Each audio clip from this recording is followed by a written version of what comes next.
You've got 4 different social actions that you can take.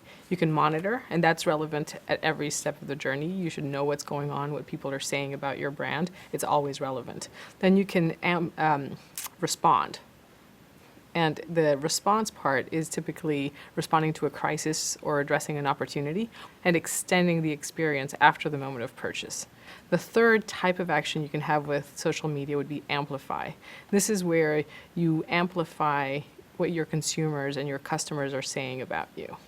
And it's very powerful because all you're doing as a brand is effectively enabling consumers to speak for themselves. It's much more authentic. That's what Ford did with the launch of the Fiesta.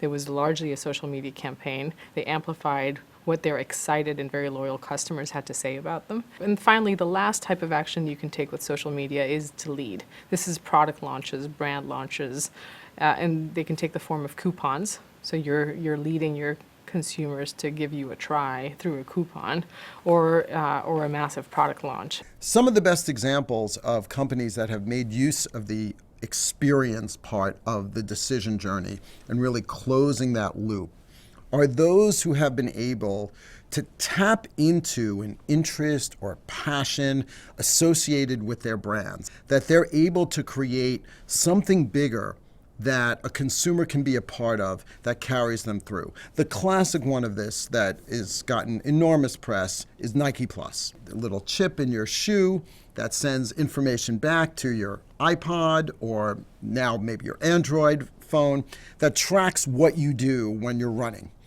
And not only does it track what you do, it tracks where you went, the whole map of that, the playlist you had, and it creates a whole community sense where you can track how you are versus yourself, versus others. They can create events around it. And there's all this information that is collected up through that experience, managed in various ways, and then sent back out to the community for people to use. Starbucks has done brilliant things as well in the coffee business that have been well documented, including things like crowdsourcing new recipes, getting people to contribute to what will be the next flavors for Christmas, and using that to get people engaged in the brand more. There's one thing that's never changed. A good brand is worth a lot. People like brands, and in a complex, fragmented world, they like brands almost more than they did before because it brings confidence. And in this digital world, what you want is traffic, okay? And one thing that big brands have is they have traffic.